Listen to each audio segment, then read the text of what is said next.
Selamat pagi, perkenalkan nama saya Hamida Masofi dengan NIM 1904312. Di sini saya akan melanjutkan pembahasan tentang JavaScript Basic. Seperti pada bahasa pemrograman lain, JavaScript juga ada array. Untuk deklarasi array, yang pertama kita bisa mendeklarasikan array kosong menggunakan kurung siku ini. Kita juga bisa mendeklarasikan array langsung dengan isinya, dengan mengisi kurung siku yang kosong tadi dengan isi array. Untuk indeksnya dimulai dari 0, kemudian dalam sebuah array itu bisa menampung isi yang berbeda-beda. Bisa integer, float, boolean, char, string, karena pada JavaScript ini bersifat dynamic typing. Kemudian ketika kita ingin menampilkan sebuah isi array, untuk sebuah array tadi, kita bisa menampilkan menggunakan cara seperti ini. Ketika kita ingin menampilkannya menggunakan tag ordered list, maka hasilnya seperti ini.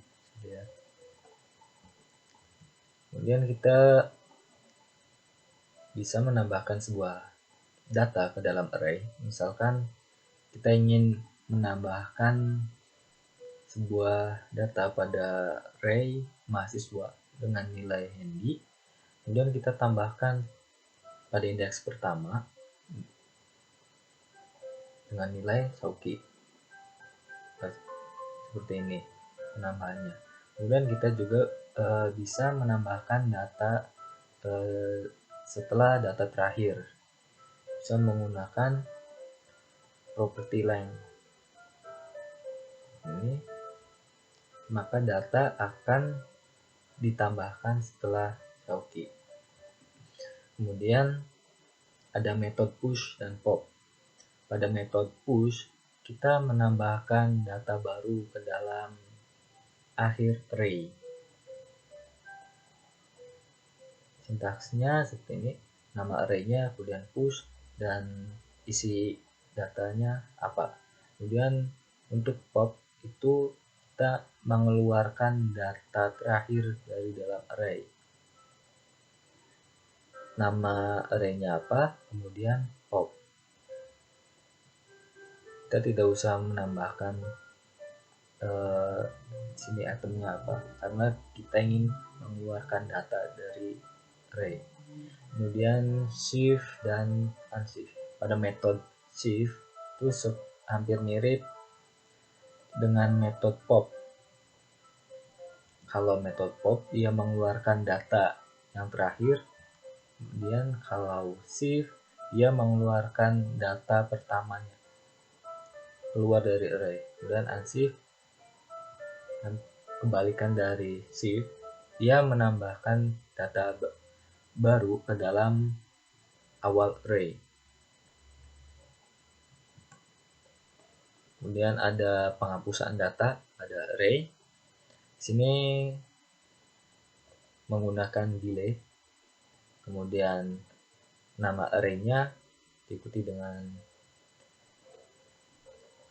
indeks 0. Di sini kita juga bisa menghapus langsung satu array ini, delete mahasiswa. Kemudian nilai dari array mahasiswa ini akan menjadi empty. Di sini kita ingin menghapus data pada indeks 0. Karena yang dihapus itu indeks 0, maka indeks 0 berubah menjadi empty. Tidak seperti metode-metode sebelumnya yang mengeluarkan data dari array. Ketika kita menggunakan delete, dia hanya menghapus isinya saja. Lanjut, kita bisa mengubah data array pada rentan tertentu menggunakan splice. Yang pertama, kegunaan splice ini untuk menambahkan data baru. Misalkan kita ingin menambahkan setelah Sauki sebuah data Cube dan Dia. Sini karena ingin menambahkan setelah Sauki, maka saat menggunakan metode splice, dia akan ditulis 2 karena indeksnya 2. Sini 0, 1, kemudian 2. Kemudian kenapa ini 0? Karena kita tidak ingin menghapus data, maka yang dihapusnya 0. Kemudian data yang ingin ditambahkannya apa? Maka hasilnya seperti ini. Kegunaan splice selanjutnya untuk menghilangkan data. Misalkan kita ingin menghilangkan Sauki dan Samuel. Sauki itu kan indeks 1, maka splice 1. Karena yang dihapusnya ada 2, maka 2. Hasil dari eksekusinya akan menjadi Andy, dia. Kita juga bisa menggabungkan array. Di sini ada array kelompok 1, kelompok 2, dan kelompok 5. Misalkan kita ingin menggabungkan array kelompok 1 dan kelompok 5 ke dalam sebuah array baru, maka seperti ini. Dan hasilnya akan menjadi seperti ini. Kemudian kita juga bisa menggabungkan beberapa array sekaligus, tidak hanya 2, bisa lebih dari 2 seperti ini. Kelompok 1 concat, kemudian kelompok 2 dan kelompok 5.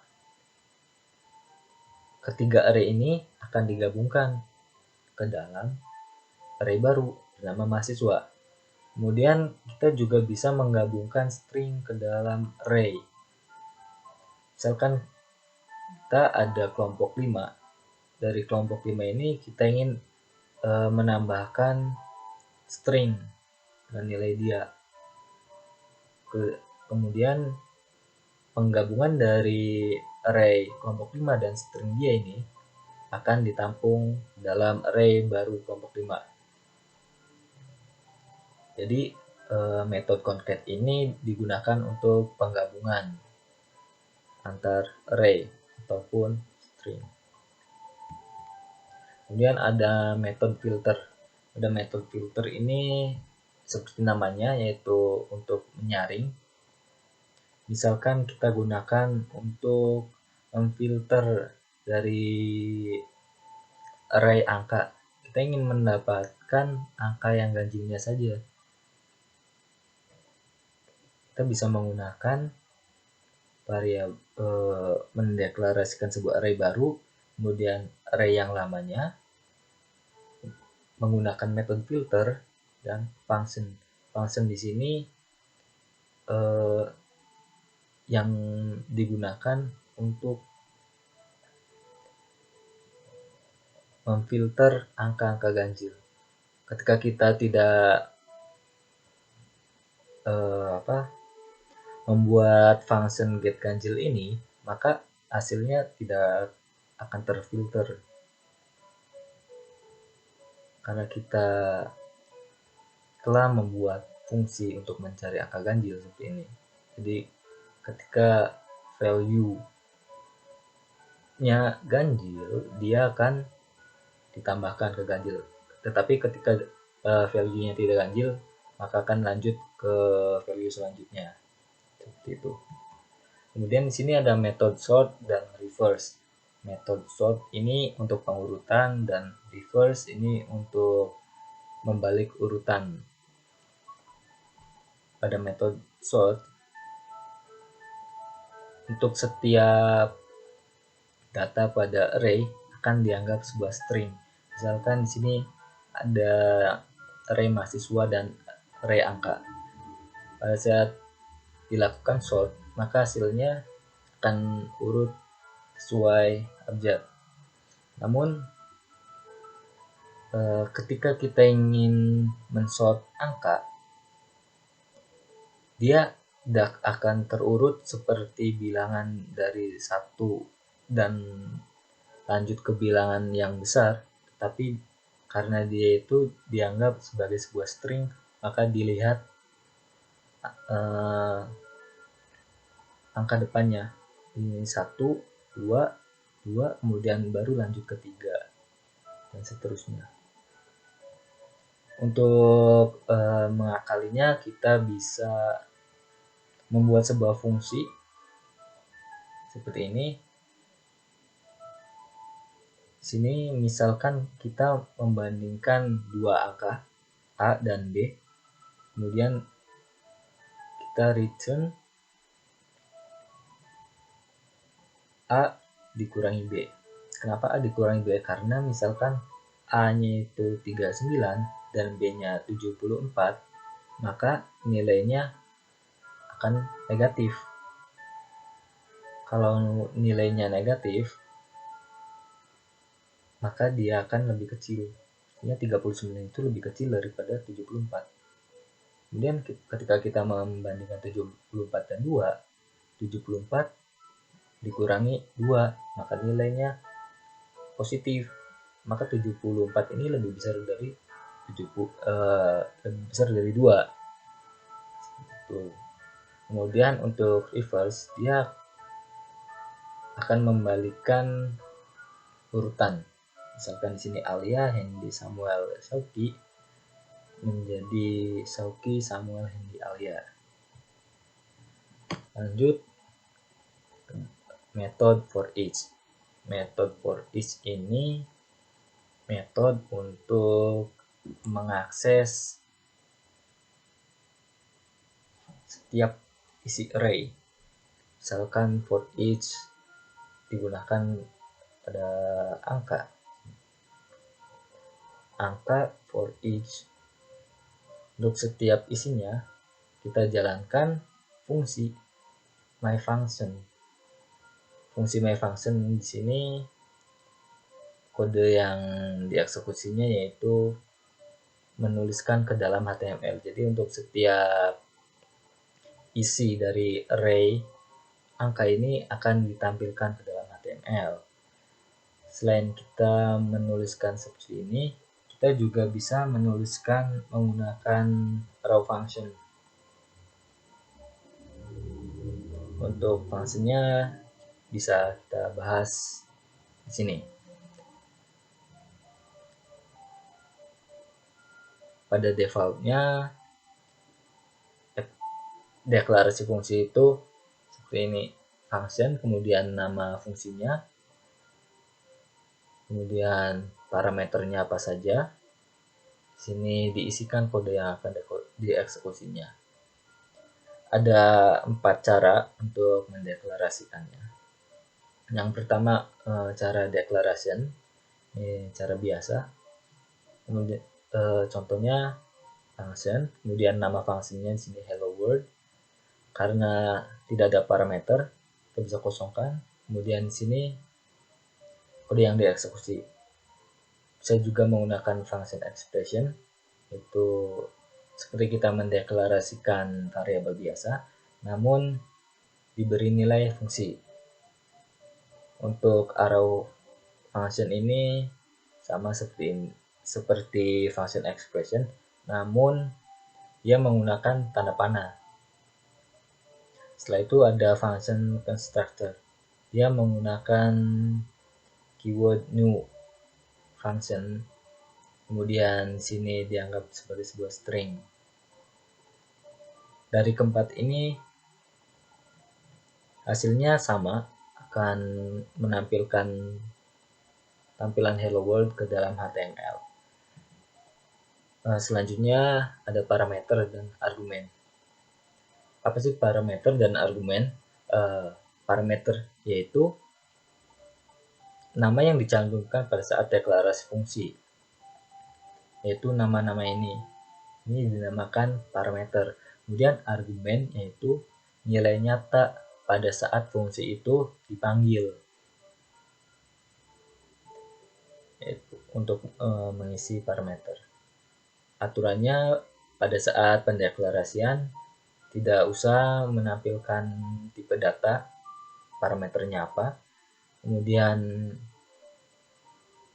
argumen yang diteruskan ke dalam fungsi ini tidak dilakukan pengecekan tipe datanya, dan juga tidak dilakukan pengecekan apakah jumlahnya sesuai dengan banyaknya parameter yang telah kita deklarasikan.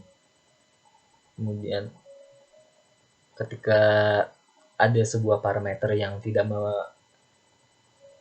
kebagian argumen, dia akan bernilai undefined. Misalkan di sini ada contoh argumen yang kurang dari parameter dan argumen yang lebih banyak dari parameter.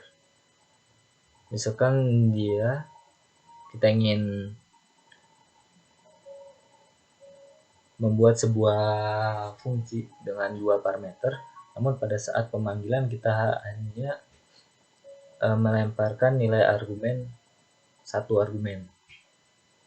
Maka nilai B ini akan undefined karena kita set di sini. Ketika nilai B-nya undefined, maka akan menjadi 10. Maka pada saat kode ini dieksekusi, nilainya akan menjadi 15. Dengan sini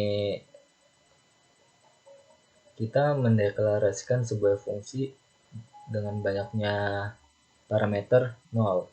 Namun ketika saat pemanggilan parameternya ada banyak, itu tetap tidak error. Jadi kita ingin mencari nilai minimal dari sebuah argumen yang dimasukkan ke dalam fungsi.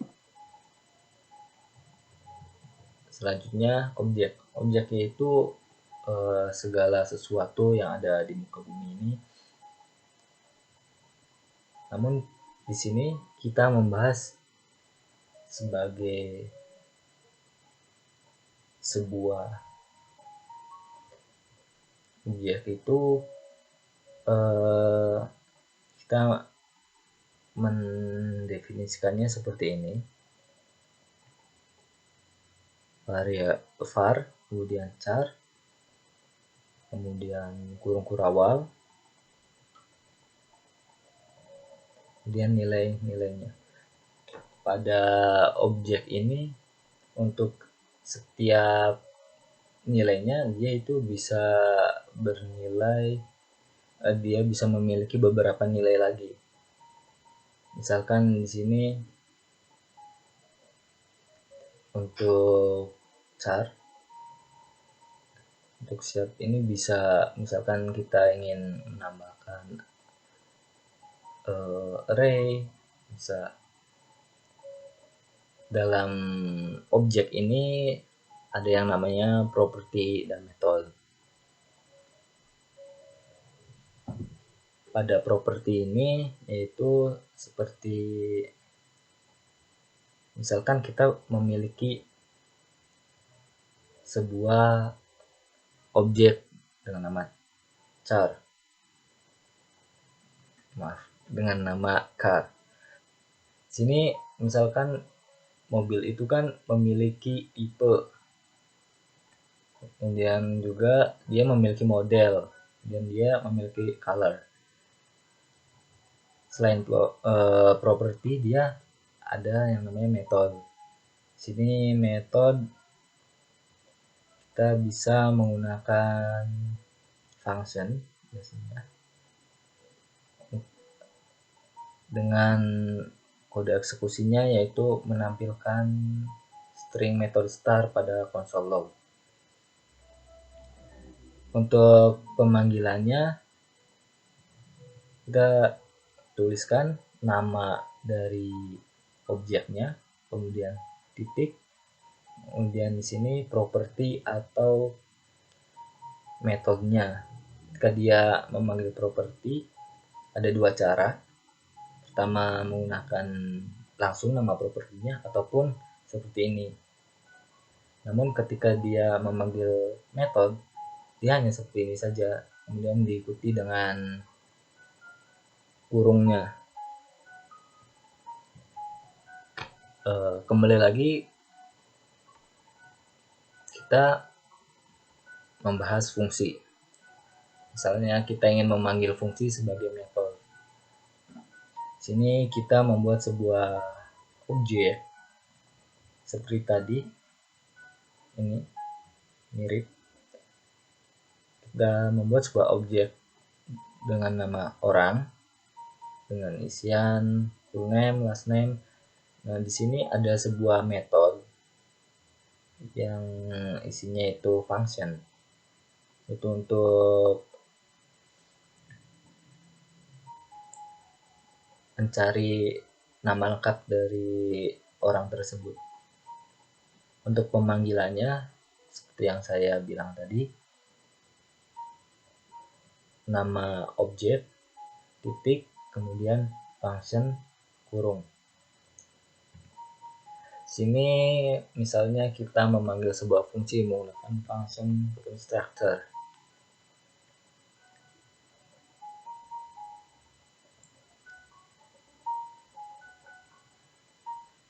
Sebuah fungsi dengan nama orang memiliki parameter input 1 dan input 2. Kemudian di sini kita membuat template. Ketika dia kedapat input 1, dia akan menjadi full name. Kemudian input 2-nya menjadi last name dan penggabungannya menjadi full name. Ini seperti membuat sebuah fungsi baru ketika pemanggilannya. Seperti ini. Variable, kita membuat sebuah objek dengan nama A. Kita memakai keyword new, kemudian nama function